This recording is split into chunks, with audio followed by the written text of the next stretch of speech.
예, 안녕하세요. 예, 지장경 강의 시작입니다.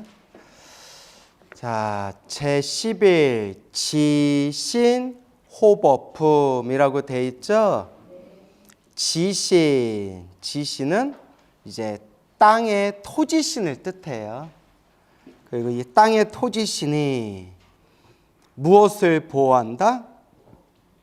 호법, 법을 보호한다 라는 품이 되겠습니다. 제11 지신 호법품.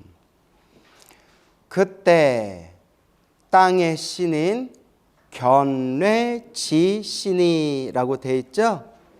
견례지신이 부처님께 아뢰었다.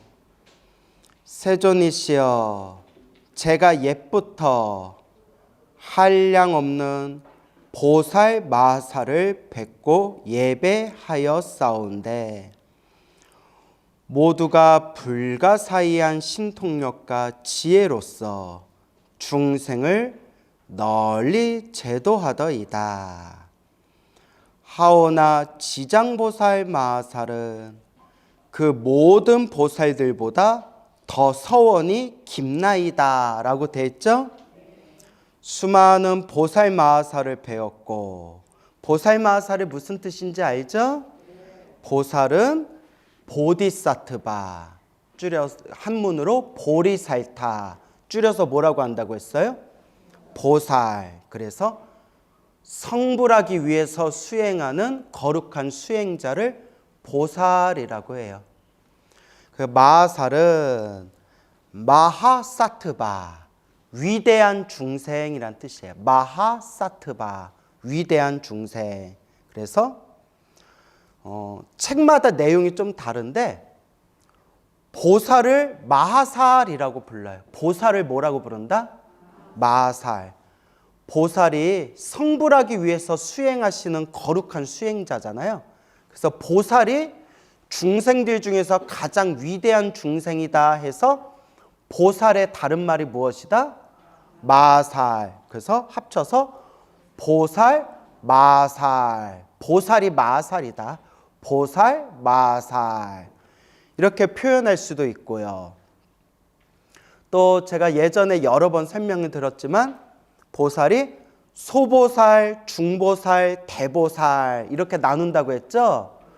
보살은 보살인데 수준이 낮은 보살, 아직 번뇌망상이 많은 보살은 소보살이라고 부르고, 번뇌망상이 점점 사라지고 지혜와 자비가 깊어지면 중간보살, 중보살이라고 부르고, 지혜와 자비가 아주 깊어지고 번뇌와 망상이 사라지신 분들을 대보살, 위대한 보살, 대보살이라고 부른다. 그리고 이 대보살을 다른 말로 마하살, 그래서 위대한 보살님들 해서 보살 마하살이라고 부른다 라고도 설명을 드렸고, 또 대보살들 중에서도 수많은 대보살들 중에서도 뭐 관세음보살, 문수보살, 보현보살, 대세지보살처럼 대보살들 중에서도 으뜸 가는 보살들을 뭐라고 한다?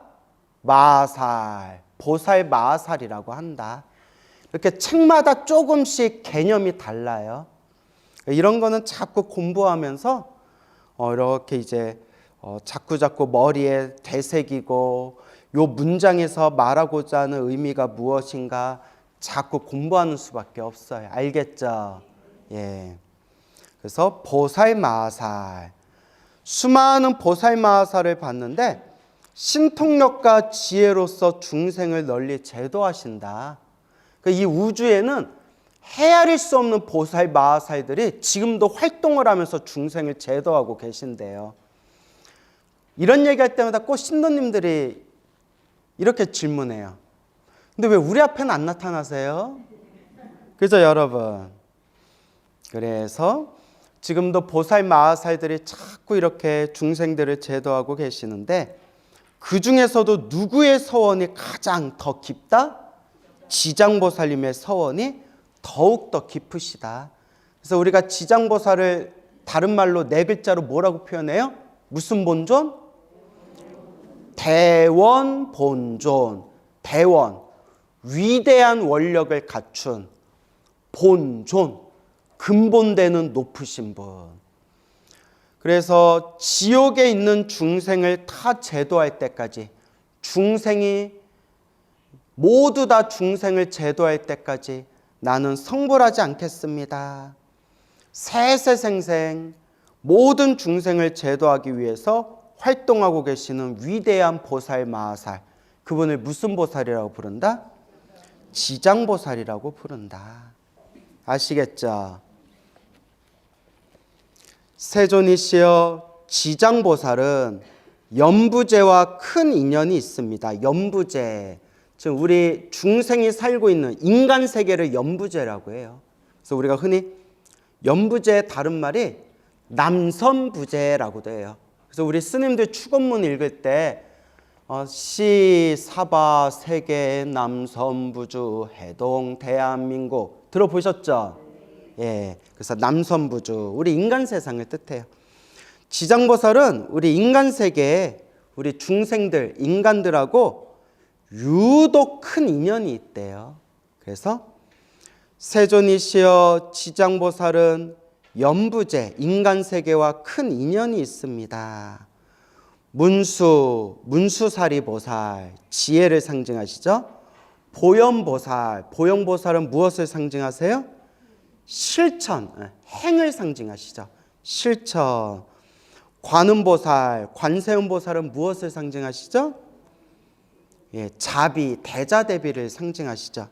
아직 불교 공부를 처음 시작하는 분들 중에 관세음보살하고 관자재보살하고 다른 분이라고 헷갈려하는 분들이 있어요. 여러분들 이제 그런 거 안 헷갈리시죠? 좀 불안한데?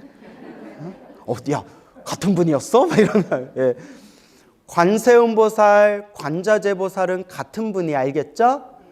아발로키테 수아라, 산스크리트어로. 그다음 한번 따라해보세요. 아발로키테 수아라. 그걸 관세음이라고도 번역하셨고 관자재라고도 번역하셨어요. 알겠죠? 그래서 관세음보살, 관자재보살, 대자대비를 상징하시죠. 그래서 우리 불자님들한테 가장 인기가 많은 보살님 베스트 1위가 누구예요? 예, 관세음보살. 그래서 관세음보살이 참 인기가 많으세요. 미륵보살, 미래에 출현하실 이 서가모니 부처님의 불법이 먼 훗날에 다 사라지고 난 뒤에 또 이제 새로운 세상이 펼쳐지고, 그 새로운 세상에 이 땅에 오셔서 중생들을 널리 제도해 주실 미래의 부처님이 바로 무슨 보살? 미륵보살이라고 해요. 그래서 미륵보살님의 세계를 용화세계라고 해서 용화보살이라는 거 표현하는 데도 있어요. 용화보살, 미륵보살을 뜻하는 거예요. 그래서 용화세계 미륵보살. 또 미륵보살님은 자비를 또 상징하시기 때문에 자시보살이라고도 불러요. 이건 중국식 표현이에요. 무슨 시? 자시, 자비 할 때. 그래서 자시보살이라고도 나와요. 자시보살. 그래서 이렇게 문수보살, 보현보살, 관음보살, 미륵보살 또한 백가지, 천가지, 백천의 존상을 나투어 높으신 그런 귀한 몸을 나투어 육도의 중생을 제도하오나 오히려 끝이 있사온데, 육도의 중생이 뭐예요? 지옥, 악귀, 축생, 아슈라, 인간, 천상, 육도 윤회 중생을 제도하오나 오히려 무엇이 있사온데? 끝이 있사온데, 지장보살께서 서원을 바라고 모든 중생, 지옥의 중생까지도 다 제도하겠다 서원을 바라고 육도의 모든 중생을 끝없이 교화한 그 겁의 수는, 그 겁의 수 할 때 요서 말하는 겁의 수는 이제 헤아릴 수 없는 숫자를 뜻하는 거예요. 그 헤아릴 수 없는 숫자는 1100 100억 항아 갱지스강의 모래알 숫자와 같아서 헤아릴 수가 있다 없다? 헤아릴 수가 없다. 지장보살이 제도한 또 앞으로 제도할 그 중생들의 숫자는 헤아릴 수가 없다. 그러니까 요 앞에 보면 문수, 보현, 관음, 미륵보살님이 수많은 중생들을 제도한 거는 오히려 끝이 있는데 지장보살이 제도하는 중생의 숫자는 헤아릴 수가 있다 없다? 헤아릴 수가 없다. 요 내용만 보면 누가 최고다? 지장보살이 최고다 이렇게 해석할 수가 있죠. 근데 제가 늘 말씀드렸죠? 지장경은 누가 주인공인 경전이에요? 지장보살이 주인공인 경전이니까 지장경에서는 지장보살이 최고입니다 라고 하는 거고요. 관세음보살님이 주인공인 경전에서는 누가 최고다라고 나올까요? 관세음보살님이 최고다 나올 거고요. 문수보살, 보현보살이 주인공인 경전에서는 누가 최고라고 나올까요? 문수보살, 보현보살이 최고라고 나오겠죠. 그러니까 너무 경전 하나의 한 구절에 집착하면 안 돼. 알겠죠? 그래서 골고루 보셔야 돼요. 그래서 지장보살은 너무너무 위대한 분이시지만 지장경에서 누가 주인공이기 때문에 지장보살이 주인공이기 때문에 지장경에서는 당연히 지장보살이 최고입니다 라고 얘기하는 거고 관음경을 보면 관세음보살님이 최고입니다 얘기하는 거고 그렇죠 여러분? 그래서 모든 불보살님은 두루두루 훌륭하세요. 한 분의 부처님도 한 분의 보살님도 우리가 감히 소홀히 할 수가 없습니다. 모두 훌륭하시고 모두 위대하시다.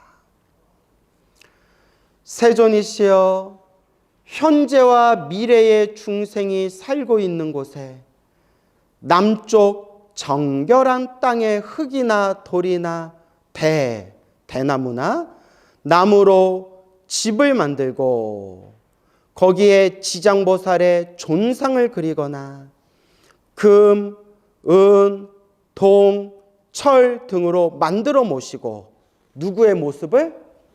지장보살의 모습을 만들어 모시고 향을 사르며 공양하고 우러러 예배하고 찬탄하게 되면 이 사람은 사는 곳에서 10가지의 이익을 얻게 되옵니다. 몇 가지? 10가지의 이익을 얻게 되옵니다. 그래서 지장보살 10종 이익이라고 불러요. 몇 종 이익? 10종 이익. 한번 읽어볼까요? 1. 농사를 짓는 땅에는 풍년이 들며 2. 집안은 언제나 편안하며 3. 먼저 죽은 가족들은 천상에 나고 4. 살아있는 가족들은 장수하며 5. 구하는 바가 뜻대로 이루어지며 6. 수재나 화재를 만나지 않고 7. 재물에 헛된 손실이 없으며 8. 나쁜 꿈이 없어지며 9. 출입을 할 때 신장들이 보호하며 10. 성현들을 많이 만나게 되나이다. 와, 너무 좋다. 그죠?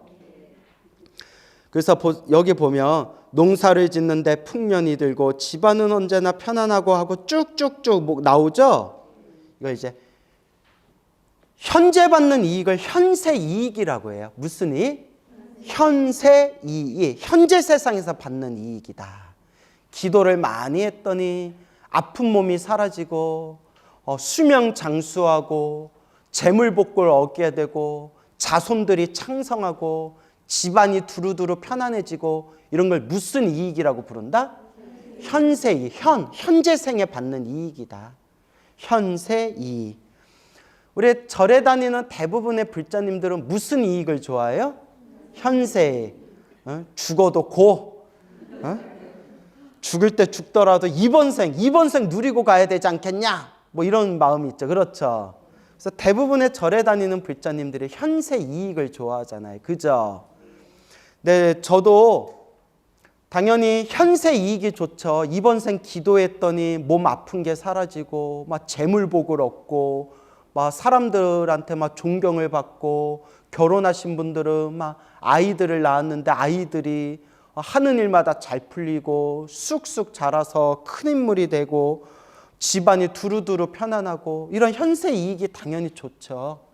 근데 여러분, 제가 부처님의 경전, 또 부처님의 경전 속에 나오는 수많은 불교 설화를 쌓아봤는데 이거는 근거가 있는 얘기예요. 제가 두루두루 보면서 느낀 게, 기본적으로 우리 불교에서 말하는 세계관은 전생에 지은 업을 이번 생에 받고 이번 생에 지은 걸 다음 생에 받는 그런 성향이 더 강해요. 뭔 얘기인지 알겠죠? 이번 생에 지어서 이번 생에 받는 것보다 이번 생에 지어서 다음 생에 받는 게 더 많아요. 굳이 확률로 따지면 8대2, 7대3 정도. 근데 그게 맞는 것 같아요. 현실을 보더라도. 그게 맞는 것 같아요. 왜냐? 그냥 상식적으로 그냥 우리 눈앞에 펼쳐진 현실을 보면 절에 한 번 안 다니고 기도 한 번 안 했는데도 하는 일마다 이 일이 술술 풀리는 사람들 있죠. 근데 어떤 사람들은 절에 열심히 다니고 누구보다도 기도를 많이 하고 기도를 많이 했는데도 자꾸 힘들고 답답한 일들이 자꾸 생기는 분들이 많죠. 왜 그런 걸까요? 그렇죠. 이번 생애로는 이게 상식적으로 이해가 안 되는 거예요. 이번 생으로는. 정말 못된 짓을 하고 사람들 괴롭히면서 평생 자기 욕심만을 부리면서 살았는데도 죽을 때까지 호의호식하는 사람들이 있고, 평생을 법 없이도 착하게 살았는데도 돌아가실 때까지 힘들게 굶주리다가 돌아가신 분들도 있고, 역사적으로 보더라도. 그래서 불교에서는 우리는 그냥 불교를 피상적으로만 이해했을 때 인과 업보라는 말을 단순하게 생각해서 그냥 우리식대로 뭐라고 해석하냐면 이번 생에 지은 대로 이번 생 내가 받을 거다 이렇게 생각했잖아요. 그죠? 그런데 분명히 근거가 있는 얘기예요, 여러분.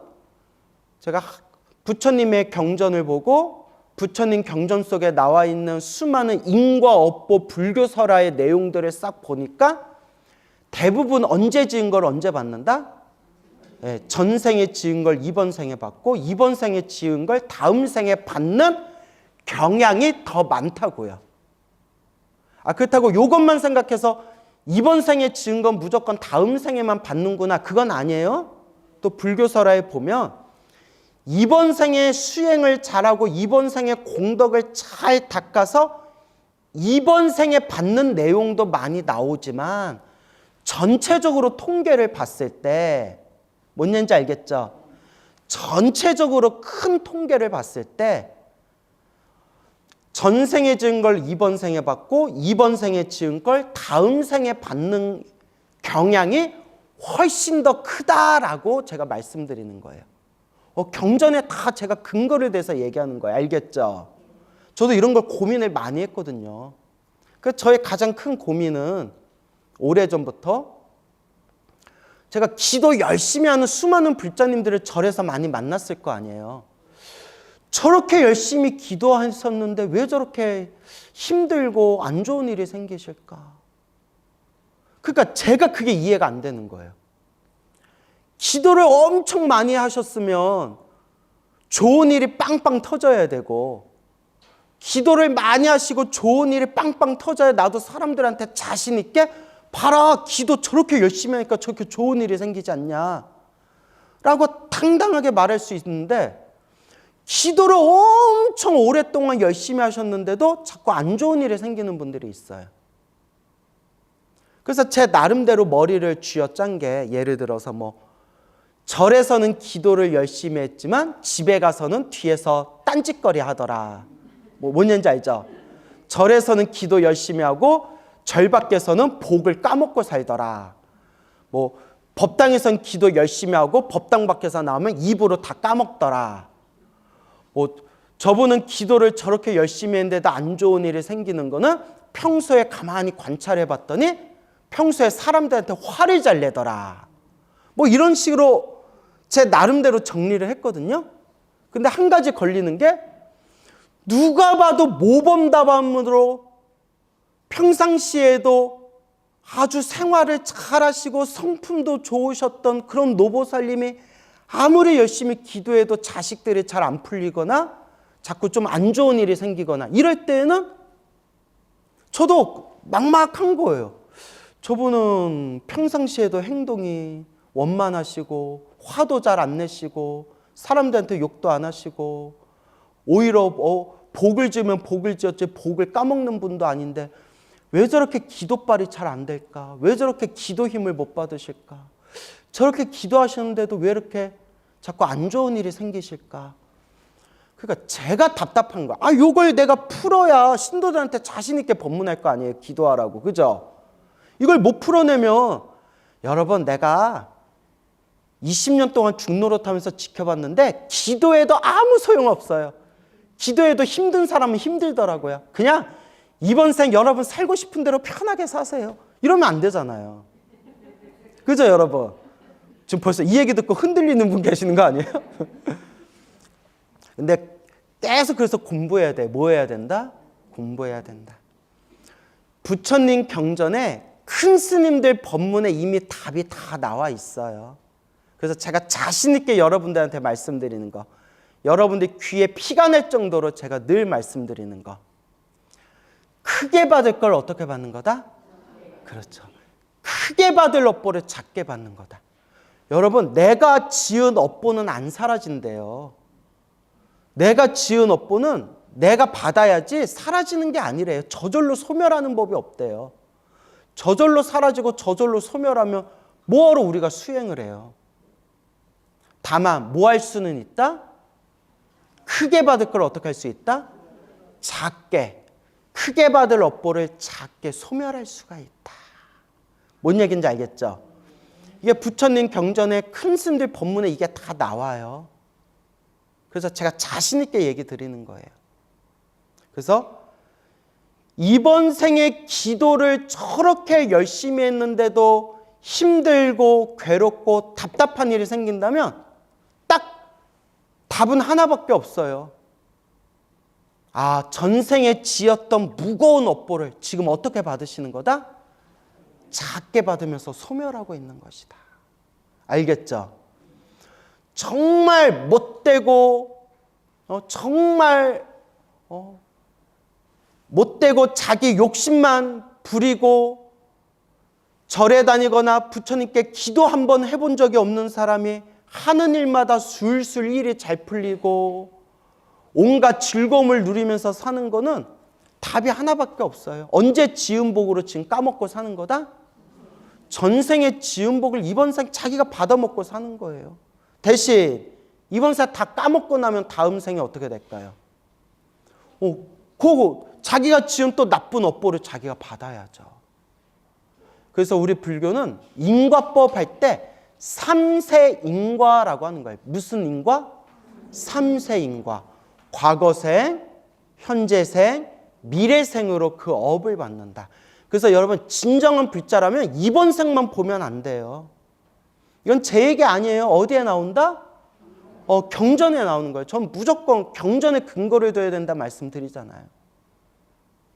이번 생만 보면 안 된다. 부처님 분명히 인과법에 대해서 얘기하면서 수없는 업겁의 윤회 속에 우리가 지은 그 업보들을 과거생에서 미래생, 현재생에서 미래생으로 해서 끊임없이 자기가 지은 업의 물줄기가 끊임없이 흘러가고 있다라고 부처님이 말씀하셨던 거예요. 알겠죠? 그러니까 이번 생 닦는 수밖에 없는 거예요. 뭐 할 수밖에 없다? 이번 생 닦는 수밖에 없다. 라는 걸 우리가 명심해야 됩니다. 그래서 어떤 사람은 기도 한 번 안 했는데도 하는 일마다 술술 풀리고 어떤 분은 간절히 기도했는데도 자꾸 힘들고 막막하고 답답한 일들이 생길 때가 있고 하지만 이 3세 인과를 이제 이해하게 된 불자라면 전생에 지은 수많은 업보, 이번 생에 내가 크게 갚아야 할 업보를 작게 소멸하고 있는 과정이구나 라는 것에 중심을 세우면서 닦고 닦아갈 수밖에 없는 거예요. 아시겠죠? 이런 얘기를 왜 하느냐. 어떤 불자님이 지장경을 읽으면 지장기도를 열심히 하면 농사를 짓는 땅에는 풍년이 되고 집안은 언제나 편안하고 살아있는 가족들은 장수하고 구하는 바가 뜻대로 이루어지고 이렇게 십종이익이 있다고 해서 열심히 기도했는데도 나는 아무 영험도 없고 아무 효험도 없고 아무 효과도 없다고. 그렇게 이제 막 투정 부리면서 투덜투덜 되는 분들이 있어요. 근데 여러분들 이미 답을 아시죠? 뭐 하고 있는 과정이다? 내가 지은 나쁜 업장이 소멸하고 있는 과정이고 선업을 쌓고 있는 과정이에요. 알겠죠? 그래서 현세 이익이라고 했을 때 현재 이 순간 이번 생에 그 이익을 받는다고 했을 때 대부분의 중생들은 전생에 지은 업을 이번 생에 받고 이번 생에 지은 걸 다음 생에 받는 성향이 더 강하다라는 걸 명심해야 된다는 거예요. 알겠습니까? 그게 불교경전에 자세히 나와요. 여러분 부처님 당시에 석가족이라고 아시죠? 석가족이 어떻게 됐어요, 여러분? 완전 멸망하잖아요. 유리왕이라는 왕이 쳐들어와서 석가족을 완전히 멸망시키잖아요. 근데 석가족 사람들은, 카필라국의 석가족 사람들은 우리 석가족에서 위대하신 부처님 석가모니, 그래서 석가모니예요. 석가모니, 석가족에서 위대한 부처님, 위대한 성자 석가모니 부처님이 출현하셨다, 이 자부심이 있어서 석가족 사람들은 공덕을 많이 닦았대요. 석가족 사람들은 무엇을 많이 닦았다? 공덕을 많이 닦았대요. 그래서 어떤 내용이 나오냐면 유리왕이 쳐들어갔을 때 석가족이 그렇게 화를 잘 썼대요. 백발백중 그렇게 화를 잘 썼는데도 속절없이 무너지고 멸망했어요. 왜 그랬을까요?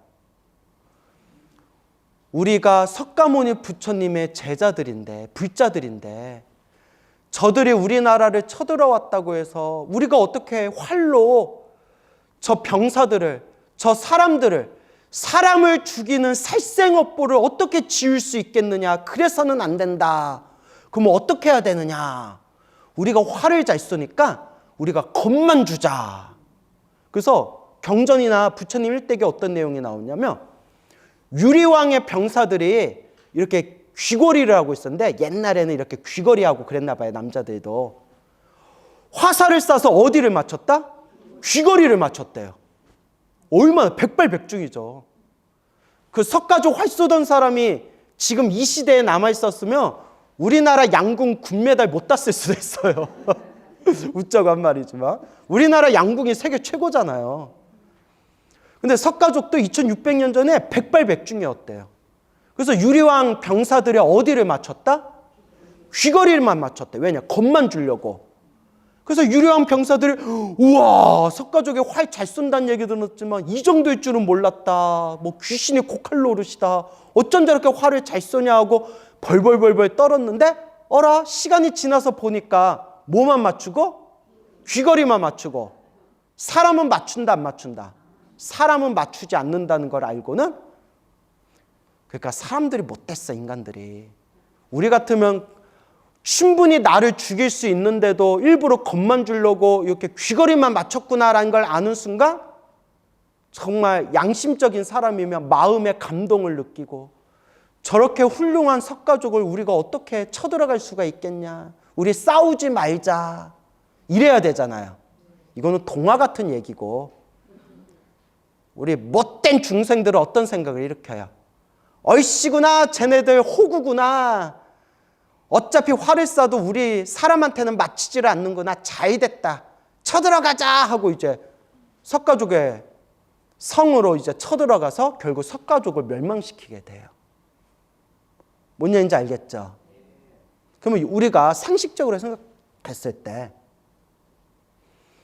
석가족은 석가모니 부처님의 우리 석가족에서 출현하셨다라는 자부심을 갖고 오랫동안 석가모니 부처님의 가르침을 따라서 석가족 사람들은 공덕을 많이 닦았대요. 그렇게 공덕을 많이 닦았으면 더 잘 풀려야 돼요? 못 풀려야 돼요? 잘 풀려야 되잖아요. 근데 그렇게 공덕을 많이 닦고 병사들에게 화살을 쏘아서 죽일 수 있는데도 일부러 화살을 엉뚱한 데 쏴가지고 겁만 주었던 이 착한 석가족들이 결국은 어떻게 됐어요? 멸망하게 됐잖아요. 그럼 이게 현세 이익이 있어요? 없어요? 없잖아요. 그럼 불교 경전에서도 이런 걸 심각하게 고민해요. 이걸 어떻게 해석해야 되느냐. 부처님 법을 믿어봤자 결국 다가오는 불행을 피할 수 없다라고 한다면 뭐하러 우리가 부처님 법을 믿을 필요가 있겠냐. 근데 이미 여러분 답을 들었죠. 전생의 업을 언제 받고? 이번 생에 받고. 이번 생에 지은 업을 언제 받고? 다음 생에 받고. 그래서 석가족이 이번에 멸망하게 된 것은 그 석가족이 수없는 과거 전생부터 지었던 악업이 무르익었기 때문에 피할 수 없었던 것이고, 그러니까 전생에 지은 업을 이번 생에 받은 거고, 이번 생 공덕을 닦고 살생의 업보를 끝까지 저지르지 않고 공덕을 닦은 그 힘으로 석가족 사람들은 죽자마자 그냥 목숨이 끊어지자마자 눈 깜짝할 사이에 어디에 태어났다? 하늘세계 천상계 신들로 태어났다 라는 얘기가 경전에서 자세히 나와요. 엄청 자세히 나와요. 그래서 내가 읽다가 무슨 생각했냐면 사람들이 야 백날 부처님 가르침 지켜봤자 불행은 피할 수가 없네. 요렇게 따지고 들까 봐 좀 쫄려가지고 석가족 사람들이 죽긴 죽었는데 죽자마자 하늘세계 신으로 태어났어. 그러니까 의심하지 마. 공덕을 닦은 힘이 다 자기가 그 복을 받는 거야. 라는 걸 마치 막 변명하듯이 엄청나게 자세히 나와요. 물론 난 믿죠. 난 부처님 경전을 100% 믿죠. 근데 제가 뭘 얘기하려는지 이해 가시죠? 그러니까 이 업이라는 게. 그래서 여러분 우리 불자들은 꼭 명심해야 돼요. 스님 제가 이렇게 절에 열심히 다녔는데 왜 안 좋은 일이 생기죠? 제가 이렇게 열심히 기도했는데도 왜 이렇게 자꾸 답답한 일이 생기죠? 제가 100번 1000번 말씀드리죠. 전생에 지은 나쁜 업보를 어떻게 받고 있고 작게 받고 있고, 지금 기도하고 절에 열심히 다니고 복과 선업과 공덕을 닦은 것은 언제라도 받는다? 다음 생에라도 받게 된다. 3세 인과이다 라는 말씀을 드리는 겁니다. 아시겠습니까? 근데 유독 중국 사람하고 한국 사람, 그러니까 이 동북아시아 사람들은 유독 현재 이번 생에 복 받는 걸 너무 좋아해가지고 기도 좀 몇 번 하고 절에 좀 몇 년 다녀도 자기가 원하는 효험이 없으면 금세 마음이 식어버려요. 그러니까 유독 우리 동북아시아 또 우리 한국 불자들을 보면 현생에 대한 욕망, 집착이 굉장히 강해요. 그 증거가 뭐냐? 자갈밭에 굴러도 어디가 낫다? 이승이 낫다. 자갈밭에 굴러봤자, 이승에서 자갈밭에 굴러봤자 차라리 다음 생에 하늘세계 태어난 게 100번 낫지. 근데 한국인은 이미 딱 인식에 자갈밭에 굴러도 어디가 낫다? 이승이 낫다. 그러니까 한국인들이 이 현재 생에 대한 집착이 굉장히 강해요. 여러분 동감하시죠? 그 여러분 이런 얘기 많이 들어보셨죠? 부모가 지은 업을 자식이 받는다라는 얘기 많이 들어봤죠? 예. 그래서 우리 부모가 저렇게 사니까 자식이 그 업보를 받는 거다. 부모가 못 살면 자식이 나쁜 업을 받고, 부모가 좋은 일을 하면서 잘 살면 자식이 그 덕을 받는다. 이런 얘기 들어보셨죠? 저도 이제 불교 경전 공부하다가 깜짝 놀랐는데, 인도 불교는 그런 개념이 없어요. 이거는 철저히 중국적인 사고방식에서 펼쳐진 동북아시아의 사고방식이에요. 왜냐하면 중국 문화는 기본적으로 윤회라는 개념이 없었어요. 무슨 개념이 없어요? 윤회라는 개념이 없어가지고 사람이 죽으면 다음 생이라는 개념이 없는 거예요. 그러니까 이렇게 얘기하는 거예요. 야, 그러면 죽어서 다음 생이 없는데 우리가 착하게 살아야 할 이유가 뭐냐? 그래서 주역 같은 책, 불교가 들어오기 전에 그 이전에 있었던 중국 고유의 문화 사상에서는 조상이 잘 살면 누가 덕을 본다? 자손이 덕을 보고 가문을 크게 일으킨다. 이런 개념이 생긴 거예요. 이해 가십니까? 그러다 인도 불교 문화의 윤회 사상이 들어오면서 다음 생, 이번 생 내가 지은 업을 다음 생 내가 받는다라는 개념과 중국 고유의 조상이 지은 공덕을 자손들이 받는다라는 게 미묘하게 뒤섞이면서 부모 덕을 자식이 받고 부모가 지은 나쁜 업을 자식이 그 업을 받는다라는 개념이 생겼는데, 이거는 동북아시아 개념이래요. 실제로 경전에 보면 부모가 지은 업을 자식이 받는다는 개념이 거의 안 나와요. 내가 항상 경전에 근거 둔다고 했잖아요. 그럼 뭐라고 나오냐? 부모가 지은 업은 부모가 받는 거고요. 자식이 지은 업은 자식이 받는 거예요. 뭔 얘기인지 알죠? 물론 기도를 열심히 하면 부모가 자식을 위해서 기도를 열심히 하고 공덕을 많이 지어주면 자식들이 그 복을 받는 게 있기는 있어요. 그럼 기도빨이 있기는 있어요. 있기는 있는데 전체적인 흐름에서 봤을 때 인도 불교의 사고방식은, 인도 불교라고 했어요. 중국 불교, 한국 불교 사고방식이 아니라 오리지널 인도 불교의 사고방식은 부모가 지은 업은 누가 받는다? 본인이 받고, 자식이 지은 업은 누가 받는다? 자식이 받는다는 거예요. 이해 가십니까? 그런데 금방 얘기한 것처럼 중국 고유 문화에 인도의 불교 윤회 사상이 막 뒤섞이고 공덕 문화가 뒤섞이면서 부모가 덕을 많이 지으니 자손이 복을 받고, 부모가 못되게 살아서 자손들이 그 나쁜 업을 받는다라는 개념이 생기게 된 거예요. 근데 현실적으로 봤을 때 부모 업은 부모가 받고 자식의 업은 자식이 받는다는 말이 맞는 것 같아요. 역사적으로 봤을 때. 역사적으로 할 얘기가 많은데 가장 근대에 뚜렷하게 말할 수 있는 게, 우리 식대로 보면 여러분, 나라를 팔아먹으면 좋은 업이에요, 나쁜 업이에요? 그러니까 나라를 팔아먹은 자손들이 잘 풀려야 돼요, 못 풀려야 돼요? 근데 제가 뭔 얘기하려는지 알죠? 이건 학자들이 이거는 다 밝혀놓은 거예요. 한국 근대 현대사를 연구하신 학자분들 이렇게 민족주의에 관한 책들을 보면 일제시대 나라 팔아먹었던 친일파 자손들이 제일 잘 먹고 잘 산대요. 다 아시죠? 우리나라 경제, 문화, 그 다음에 대학, 교육 부분에 친일파 자손들이 다 엮였대요. 심지어 연예계에서도 이거 인터넷 뉴스 조금만 찾으면 나오지만, 할아버지가, 증조 할아버지가 당대 유명한 친일파, 나라 팔아먹은 친일파였는데 그 친일파 손자가, 증손자가 우리나라에서 가장 최고로 인기 많은 연예인들 중에 한 명이에요. 누구 이런 사람들이 있어요.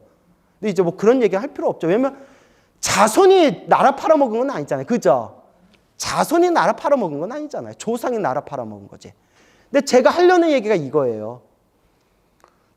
중국 불교식, 우리가 알고 있는 한국 불교식, 우리 노스님들이 말하거나 노보살님들이 생각하는 조상이 잘못 살면 자손들이 나쁜 업을 받고, 조상이 공덕을 잘 지으면 자손들이 모든 일이 잘 풀린다. 우리 그렇게 생각하지만 정말 역사적으로 할 말이 많은데, 가장 또렷하게 이제 근대 현대 역사만 볼 것 같으면 나라 팔아먹은 친일파 자손들이 제일 잘 먹고 잘 살고, 집에 있는 모든 재산 다 정리해가지고 독립운동하던 그 독립운동가의 자손들이 제일 못 살고 제일 힘들게 살았대요. 제 말이 틀렸습니까? 그러면 조상이 잘 살면 자손이 잘 풀리고, 조상이 나쁜 짓 하면 자손들이 힘들고 괴롭게 산다. 이게 맞아요, 안 맞아요? 안 맞잖아요. 근데 중요한 게 있어요. 오리지널 인도 불교는, 부처님이 경전에서 말씀하신 인도 불교의 관점에서는, 경전의 관점에서는 조상이 지은 업은 누가 받고? 그 조상이 받고, 자식이 지은 업은 자식이 받는데요. 부모가 나쁜 짓을 해서 했는데 자식이 잘 사는 거는 자식이 복이 많아서 그런 거예요. 그래서 부모가 못되게 살았는데도 타고난 자식이 복이 많아가지고 자식은 잘 사는 거예요. 부모가 좋은 업을 지었는데도, 부처님 경전에 보면요, 부모가 좋은 업을 지었는데도 자식이 망나니가 되는 내용이 나와요. 그러면 우리가 부모가 좋은 업을 저렇게 많이 지었는데 자식이 왜 저렇게 망나니가 되었습니까? 그럼 경전에 나와요. 누구 업이다? 자식 업이라는 거예요. 자식이 수없는 과거 전생부터 나쁜 업을 지었던 습기가 있어서 이번 생에도 저렇게 나쁜 짓을 한다는 거예요. 그러니까 좋은 부모를 만나도 자기의 업의 습관 때문에 저렇게 망나니로 살아가는구나. 머릿속에 정리가 되세요? 그래서 여러분, 절에 다니다 보면 부모가 저렇게 공덕을 많이 짓고 착하게 살아서 자식들이 잘 풀렸구나, 이런 말 들어본 적 있죠? 부모가 못되게 살고 업보를 많이 지어가지고 자식이 저렇게 못되게 사는구나, 이런 얘기 들어보셨죠? 그런 일도 있을 수 있지만 경전에 나와 있는 전체적인 흐름을 파악해 보면 부모 업은 누가 받고? 부모 업대로 살고, 자식 업은 누가 받고? 자식 업대로 살아가더라 라는 것도 우리가 생각해 봐야 돼. 알겠죠? 예. 그렇기 때문에 제가 지금 했던 말들을 싹 정리해 보면 결국 뭐대로 산다? 다 자기 업대로 산다. 딱 하나만 얘기할게요. 우리 아버지 스님이시잖아요. 우리 아버지 스님, 이제 우리 아버지 스님, 친한 스님들이나 우리 아버지 스님을 오랫동안 친하게 이렇게 우리 아버지 스님 모셨던 신도님들이 그런 얘기를 해요. 아유, 우리 도광 스님이 저렇게 힘들게 사시면서도 기도 열심히 하시고, 불사도 열심히 하시고, 기도 열심히 하셔서 우리 도광 스님의 아들인 광우 스님이 저렇게 잘 풀렸나 보다, 이렇게 얘기를 하세요. 그건 나도 기분 좋죠. 저희 아버지 스님이 정말 저를 위해서 기도를 많이 해주셨거든요. 그러니까 난 맞다고 봐요. 맞다고 보는데, 근데 요걸 얘기하고 싶은 거예요. 제 주변에도 제가 아는 이렇게 선배 스님들 중에서도 자식이 있거나 자식 낳고 출가하신 스님들이 계시거든요. 스님들 자식이 다 잘 풀릴까요? 아니요 하시는 분은 뭐 알고 계시나 보다. 스님들 자식들 중에서도 되게 안 풀리는 분들이 많아요. 스님들 자식들이 잘 풀리려면 한 가지 방법밖에 없대요. 뭐 해야 될까요? 머리 깎아야 된대요. 그런 얘기를 해요. 스님 자식은 스님이 돼야 제일 잘 산다라는 그런 속담이 절에 있어요. 그런 얘기 들어본 적 있죠? 근데 희한한 게 있어요. 또 스님 아들들은 이상하게 또 스님 되기를 싫어해요. 다 그런 건 아니지만 스님 아들들 중에서도 출가하셔서 지금 잘 사시는 분들도 저랑 친한 스님들도 여러 명 있지만, 또 희한하게 스님 아들들은 또 스님이 안 되려고 그래요. 그 제가 하고 싶은 얘기가 어떤 분은 스님 아들이라 가지고 그 스님이 기도를 열심히 해줘서 저 스님 아들이 되게 잘 됐다 라고 말하는 분도 있지만 또 어떤 데 보면 스님 아들인데도 스님 자식인데도 옆에서 지켜보면 엄청 일이 안 풀리는 분이 있어요. 뭐 얘기하려는지 알겠죠? 스님 아들이라서 잘 풀리는 것도 아니고 스님 자식이라서 안 풀리는 것도 아니고 뭐대로 살더라? 그냥 자기 업대로 살더라. 그래서 마지막으로 정리하면 우리 자식 잘 되게 해주세요. 우리 아들 잘 되게 해주세요. 우리 딸 잘 되게 해주세요. 가족을 위해서 자식을 위해서 간절하게 기도해주면 그래도 효과가 있다 없다? 있다 있어. 있는 것도 제가 봤어요. 있기는 있는데 인도 불교 그러니까 경전 인도에서 펼쳐진 경전에 나와 있는 전체적인 업의 흐름을 봤을 때 결국 부모 업은 누가 받고? 부모가 받는 거고 자식 업은 누가 받는 거다? 자식이 받는 거다. 결국 부모하고 자식하고 결국은 자기가 지은 업대로 살아가는 거다. 라는 것을 여러분들이 올바르게 인지하셨으면 좋겠다라는 말씀에서 드렸습니다. 어떻게 업의 흐름에 대해서 큰 도움이 되셨나요? 예. 그래서 어떤 애는 부모님이 열심히 기도해줘서 정말 잘된 애들이 있어요.